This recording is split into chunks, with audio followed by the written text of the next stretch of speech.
welcome to our very first official episode of There Will Be Podcasts. My name is Ryan, and this is Pilar. Hi, I'm Pilar. And this week we'll be discussing Paul Thomas Anderson's 2007 film, There Will Be Blood. This is the most fitting film that we could choose for our podcast because that's what we named our podcast after. So, yeah. With that, let me give a short synopsis here. So, There Will Be Blood. It is inspired by Upton Sinclair's 1926 novel, Oil. There Will Be Blood features a ruthless character study of an oil man, one Daniel Plainview, whose inherent competitiveness, hatred, and general distrust gains him the life he most wanted, one in a big house near the sea and far away from everyone.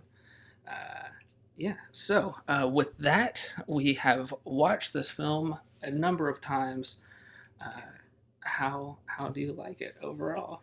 Well, I would go ahead and say, like, the first time I had watched it with Ryan, I think we had to watch it 3 separate nights because I was not used to watching such long movies. I think we had, I think I got up to some point and then I was like, okay, this is great, but I have to go to sleep. It's an hour, 2 hours long, 3 hours almost. 2 hours and 40 minutes, pretty much. Yeah. But overall, I mean, it's the name of our podcast. I definitely think it's one of the best films I've ever seen. So I think overall it leaves me with an impact of, like, I feel like there's often like a good for her kind of mentality with some movies that I really enjoy, but like for There Will Be Blood, you're kind of like, not good for him because it kind of sucks, but you're just like, it is what it is, man. Yeah, I mean, I don't know how many times I've seen it now. We watched it yesterday, and it's a masterpiece, and it never lets me down. So now that we've established that we love the movie, of course, is there a specific scene or a moment in the film, rewatching it yesterday, where you were like, okay, this is the scene that kind of locks it in place for me? The problem is, like, there's so many scenes like that where, like, each time I watch it, it's like a different scene where I was like, okay, this scene is the one that I feel like just encapsulates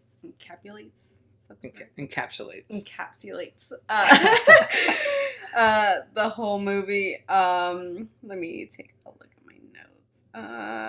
Okay, I think the part that really locks it in is where he meets Eli for the first time. And I don't know if it's like, it kind of seems like an inside joke to when he sees him and he's kind of like in disbelief almost of how much he looks like Paul. Yeah. It's almost like they didn't tell him that Paul Dano is also going to play Eli, and he just shows up on set, and Daniel Day-Lewis is just running with it. That's actually pretty funny. Because, I don't know if you guys have seen it, Paul Dano plays both of the brothers. Paul, who you only see for the couple moments in the beginning of the film, and he sends Daniel Day-Lewis over to his family's ranch, and thus Daniel Day-Lewis meets his family and the eldest son Eli, who I would assume is Paul's twin brother. Yeah. He meets him for the first time and literally lickety split. I mean, it's Paul Dano. He's playing both characters, but they didn't even bother to change his look that much. I think maybe they have a different haircut or something. I mean, very slight. I mean, he walks up behind Daniel and HW with some firewood, drops it on the ground, and they turn around at the sound, and he just is standing there, and Daniel's like, hello again, kind of, But then he, like, reaches out his hand and introduces himself as Eli. and the look of just pure astonishment on Daniel Day-Lewis's face is it's just too good. It's so good. Like I would believe that the character Daniel would be astonished to see that that is his brother and not know if it was him. Because if I was in that same position, like I've been in a position where I had to interact with twins that I didn't know were twins, and so I worked at a resource center at my university, and so I would have to greet like new students all the time. And so one time I gave a tour of my office to one student, and then the next day I had someone who looked very similar to them, and they were like, "I've never been here before," and I was like, I literally just gave you a tour yesterday, and then they didn't tell me they had a twin until like 10 minutes later, and I was like, duh. But also, like, you should have told me you had a twin, and that should have registered with you. If I was acting like I met you before. Yeah. So if you have a twin, just if you meet one person that your twin may meet in the near future, just let them know ahead of time that, hey, I have a twin that might be coming by. Just don't look as astonished as Daniel Plainview in that moment. Yeah. For me, the rewatching it, the scene that I always love is when they have like the gas explosion at the big derrick on the near the Sunday Ranch, and it blows HW back and hits his head, loses his hearing.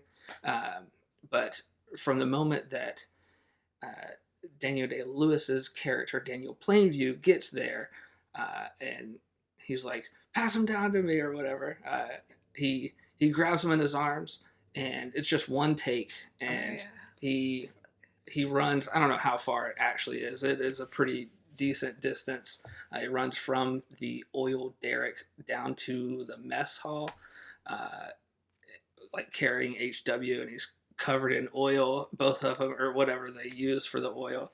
Uh, and there's like a giant explosion going off behind them. It's just too good. I don't know how they do that. It's so chaotic, but it's so almost flawless how seamlessly Daniel just runs down this hill covered in oil with his child.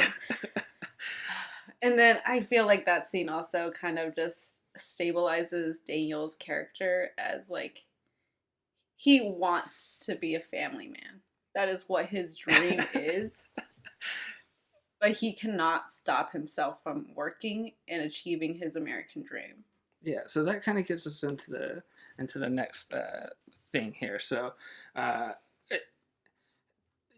so this is getting into like our personal interpretation of the film. It is a character study, so it's plot wise, it's pretty straightforward what's happening. This guy is trying to make it rich in the oil industry at the beginning of the American oil industry. So, yeah, what do you think about Daniel's family man mentality?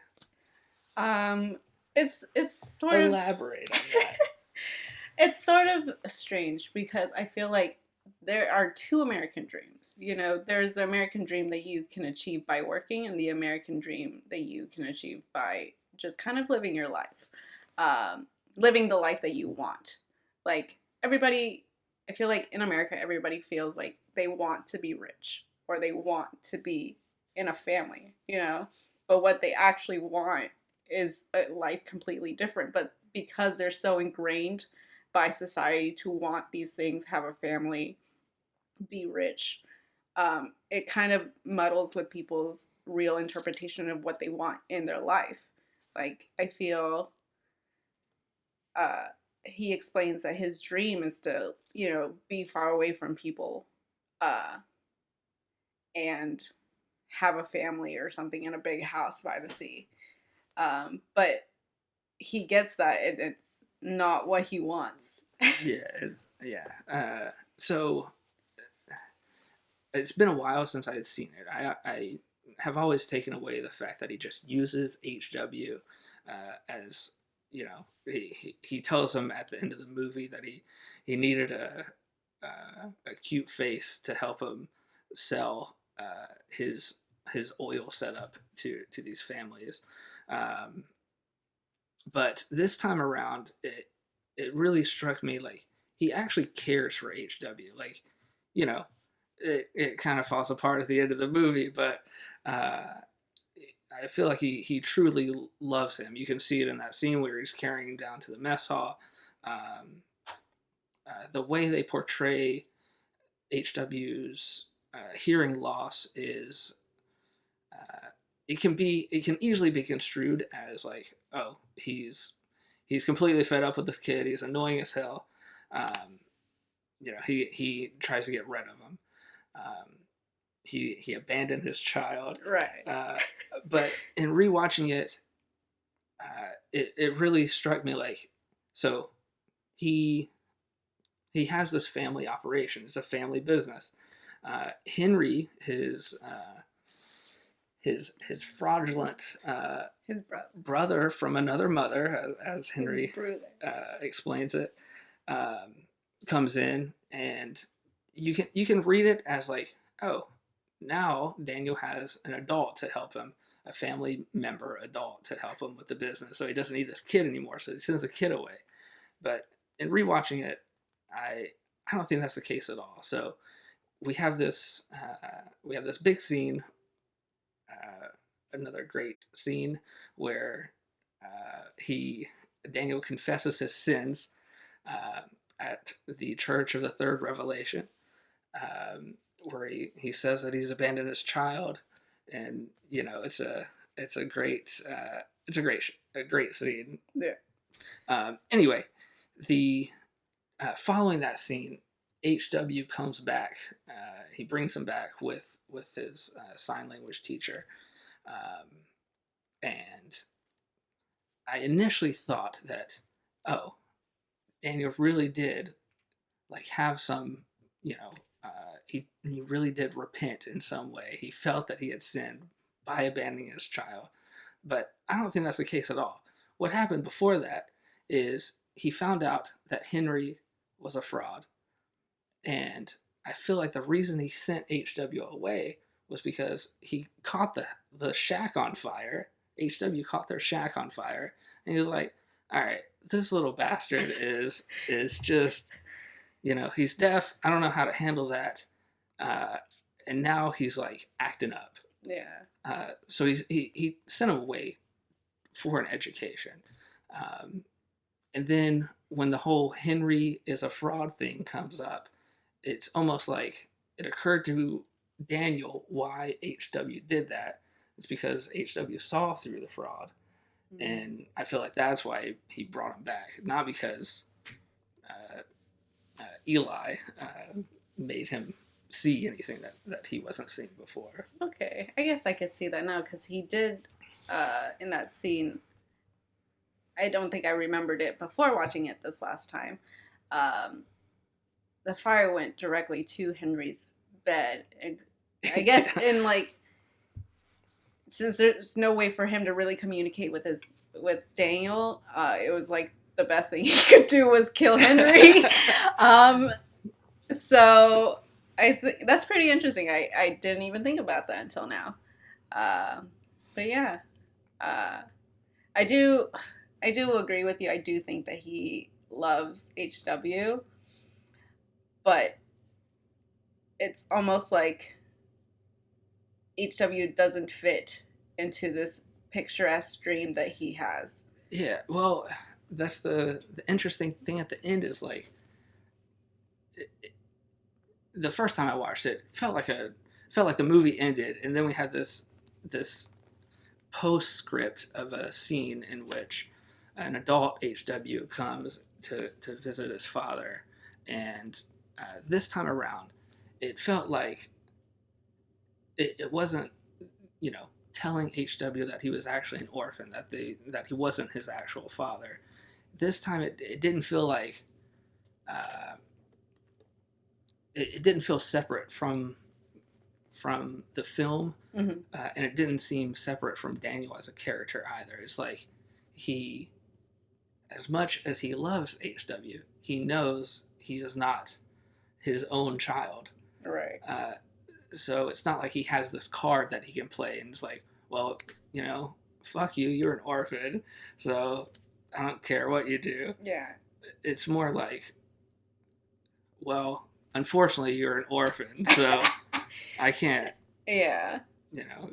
I feel like you're betraying me, so now we're enemies. Daniel himself says that he's so full of hatred and like pettiness.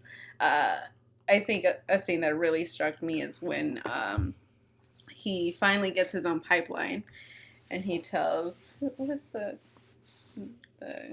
Tilford. Tilford. So he made a deal with Union. I think Tilford is with Standard. Yeah. This scene like eats me up because it's like he brought HW back, and he is trying so hard to make the pettiest scene at this restaurant, but HW is not able to engage.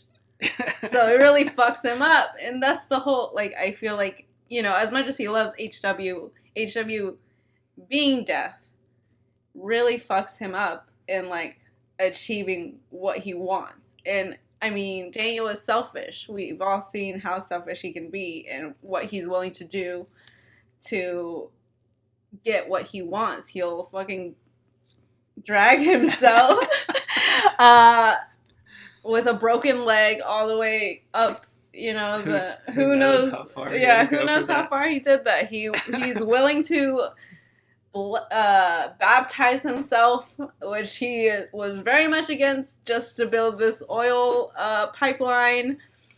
He is really willing to do anything to stick it up to whoever, challenges him. And I think that is in many ways like cool and brave, but at the same time, like it can be very self-destructive, and you can definitely see that by the end of the film. Yeah. Okay, so we'll get into some more aspects in a minute, but for now, how does the film fit into the director's greater collection of work? So I looked up some movies from Paul Thomas Anderson. We have Boogie Nights from 1997, Magnolia from 1999, Punch Drunk Love from 2002, There Will Be Blood from 2007, followed up by The Master in 2012, and then Phantom Thread. He reunites with Daniel Day-Lewis in 2017. Of those, I have seen Punch Drunk Love. Maybe I would count one whole time because back in the day, I was just watching Garden State all the time, and Punch Drunk Love was there too, and I didn't like it as much. So I definitely need to rewatch that.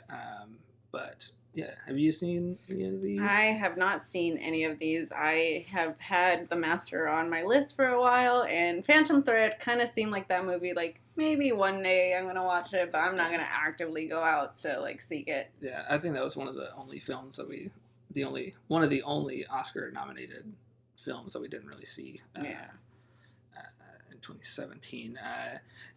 In either case, Daniel Day-Lewis. Have you seen many of his works? We have some notable ones: My Left Foot, The Crucible, Gangs of New York, Ballad of Jack and Rose, and then following this masterpiece performance. Oh my God, we have 9. He was in the movie 9, which is awful. The only thing saving that film is what's her name? Kate Hudson, who I'm dearly in love with. She has the only good song and the only good act. The whole movie can just be thrown away except for her scene. Just make it a music video. So I've seen My Left Foot. We own it. I don't think we've watched it together.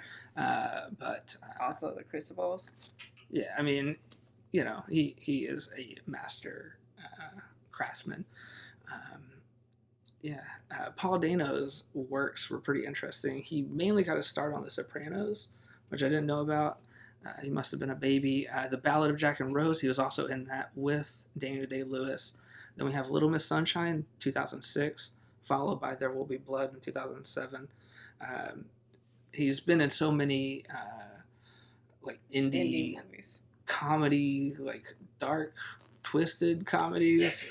Swiss Army Man, I know is Yeah, it's definitely one of my favorite movies. one of your favorites. He's also coming out soon as the Riddler in the next Batman movie. For real? Yeah.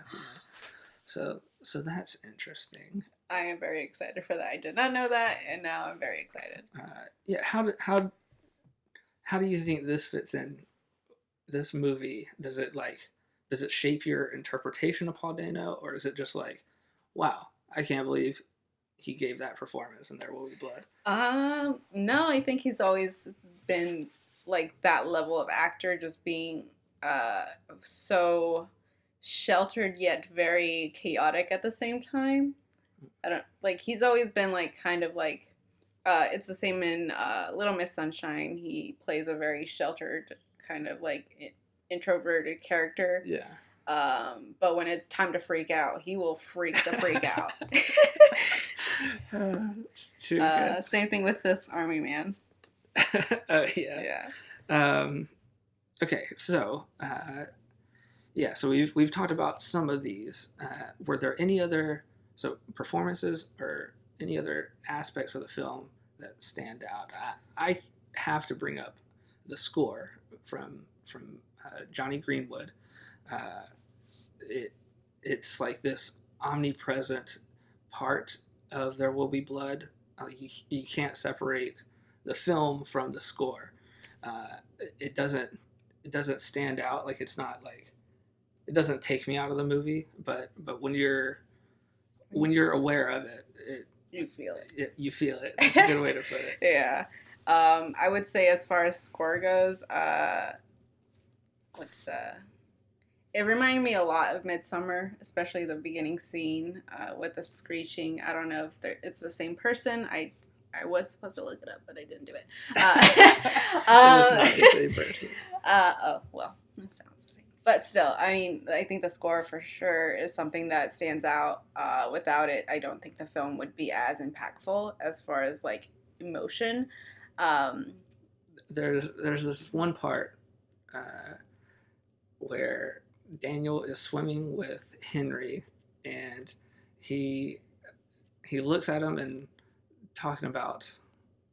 they're talking about like life back home or what Daniel is going to do now that he's made this deal with Union, and Daniel says, we'll liquor them up and take them to the Peachtree Dance, and talking about women. Yeah, talking about women, and Henry doesn't get the joke.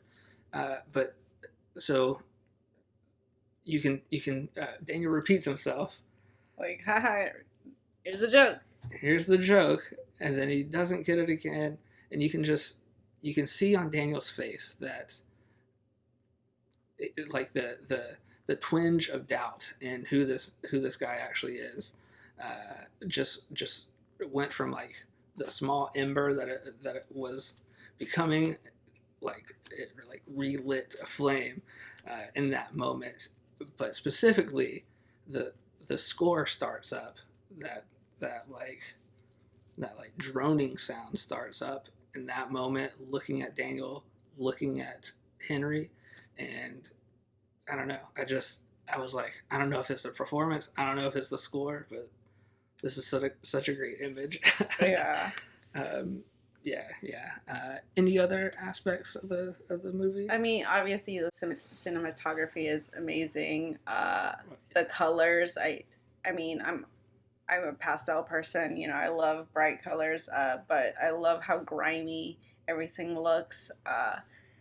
And then I kind of like have to give it up to the actor who played HW, because like he is a child who had to act as a child who was deaf, you know, who had a hearing injury.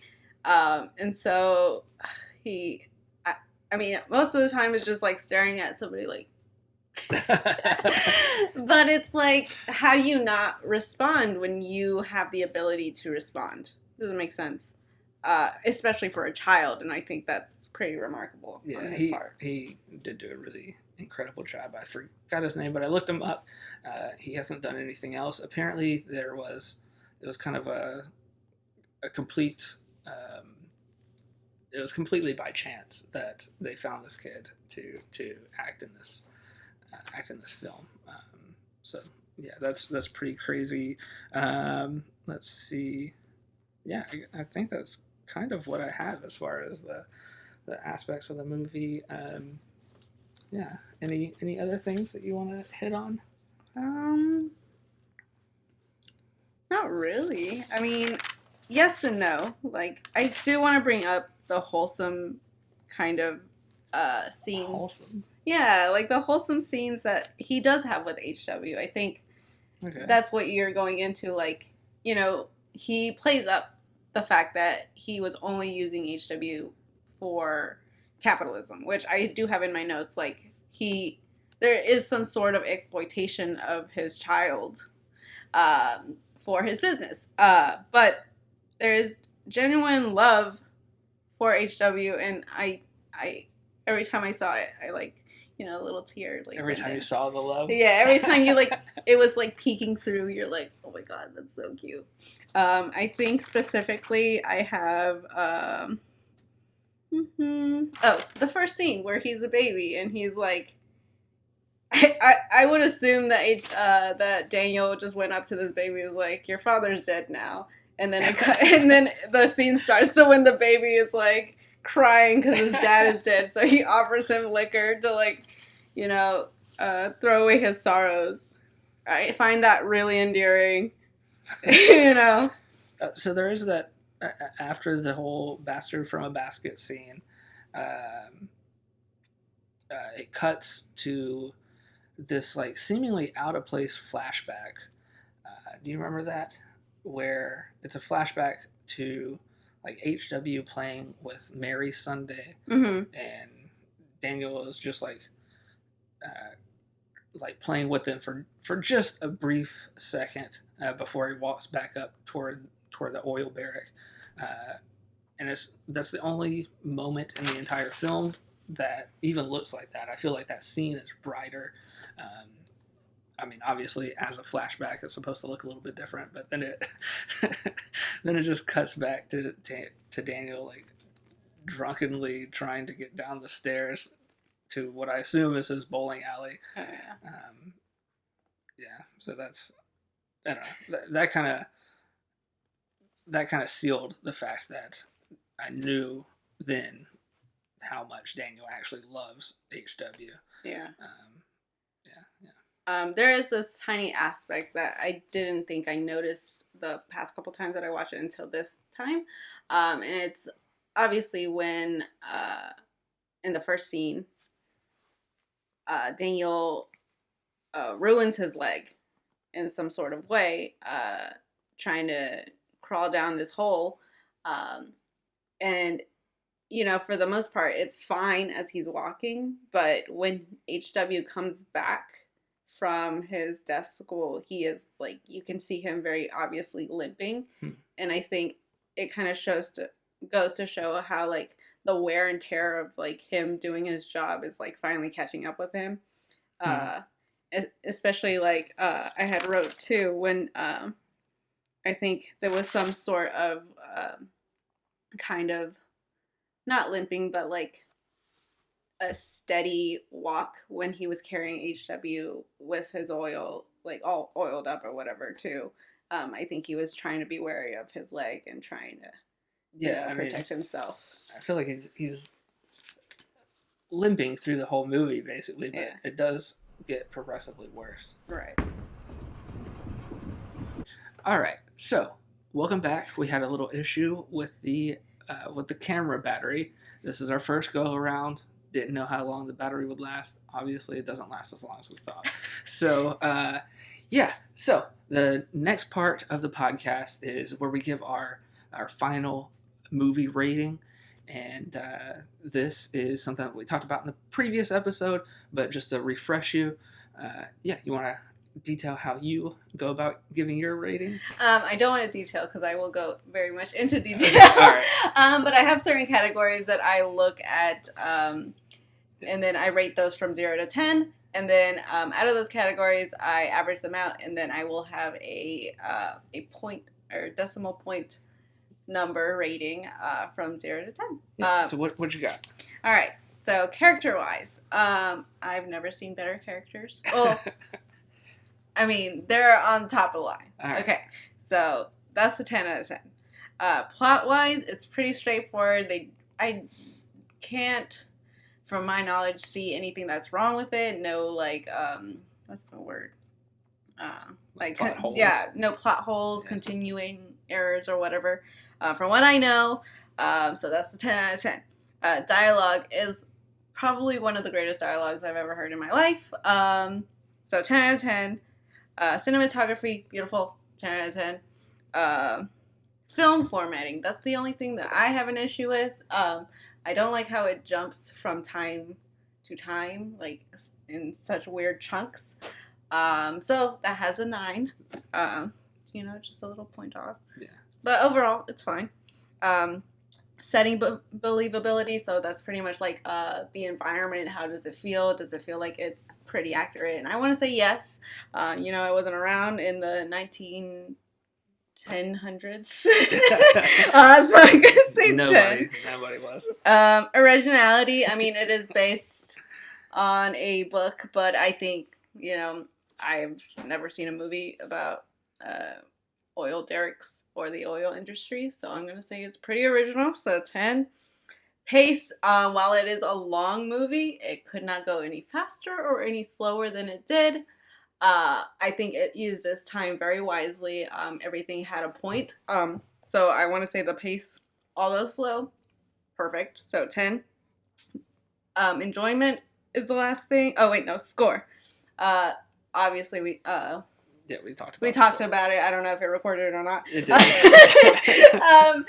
Score was fantastic. Like literally, it made the movie what it is. Yeah. So that's a 10. And the last thing that I look at is my personal enjoyment. Like, while I think a movie can be great, if I don't like it, I don't like it, Yeah. But I friggin' love this movie, so that's a 10. So, I've pinpointed it the first time because I didn't have my chart we ready. recorded this a minute ago. You did not do this math yet. Right. And you had guessed the exact same number. So. Yep. And that number is 9.9. Yes. Out of 10. 9.9 out of 10. That's pretty good. I don't go through the intense detail that Pilar does here, but I kind of look at it from where does it resonate as far as the films that I've seen, and yeah, for me, it's obviously up near the top. It is a masterpiece, but I do knock it for that same. Especially the big jump in time that's kind of unexpected. It gives you like 1889, 1907, somewhere along those lines, and then it just jumps forward about 13 years, and HW has grown, and I would have enjoyed the movie to be an hour longer to get that progression a little bit more naturally. That's the only thing I knock it on. I give this film a 9.7. So that's where that is for us. So overall, what was the one favorite thing about watching this movie that you had? Oh, I can't remember what we talked about before. My favorite thing. Don't even think about what you said before. What's your actual favorite thing? Oh, God, I cannot. Here, if you're thinking about it, I'll give you my favorite thing. Give me your favorite thing. Okay, my favorite thing is all of the quotes. It's so quotable. Pretty much every line of dialogue that Daniel Day-Lewis has is just hilarious. My favorite quote is when there's a tragedy at the well, Daniel goes and sees Eli perform his evangelicalism ritual there at the Church of the Third Revelation, and all Daniel can say before he walks away is, "That was one goddamn hell of a show." It's just too good. Yeah. It's too funny. Okay, so I remember what it was. And I think my favorite thing is how it was able to turn a very boring subject of the oil industry into such a charismatic story. Yeah. believe we talked about if we had followed somebody like Tilford. Yes, Tilford. Tilford.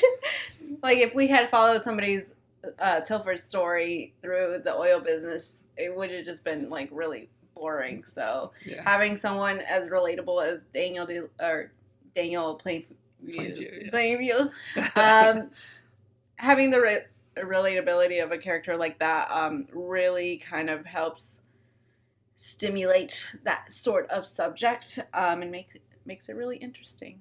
Makes it a good time. Yeah, it's definitely a good time. I don't know if this recorded before, but I laughed 20 times during the movie. I laughed out loud. So, with that being said, the next part, well, that's the end of this episode, basically. So, what we're going to be doing is giving you a choice. We want to hear what you want us to review next. So, we're giving you 3 choices. The first choice is... this movie was up for Best Picture in 2008 Academy Awards against No Country for Old Men, which won the Oscar. We've seen that film several times. If you want us to actually review it on film, select that one. That's your first choice. Second choice is going to be a different type of character study, Lady Bird from Greta Gerwig, 2017. And third choice will be First Reformed. That's a film by Paul Schrader. Also came out in 2017. Neither of us have seen it. Hopefully it's something like the Church of the Third Revelation. It's something to do with church. I don't know anything. Has Ethan Hawke, so that's his boy. Yeah, so there's that. Perfect. Well, thank you for watching, and follow us. Subscribe to the channel. Follow us on Instagram at There Will Be Podcast, and follow us on Twitter at Pod From a Basket. That's our Twitter handle. So, you can answer the survey of what film you would like to see next on those 2 outlets. That's pretty much Thanks it. a lot. Thank you so much for watching our first podcast. Yeah. We're super excited to get this started. Yeah, thanks. Bye. Bye.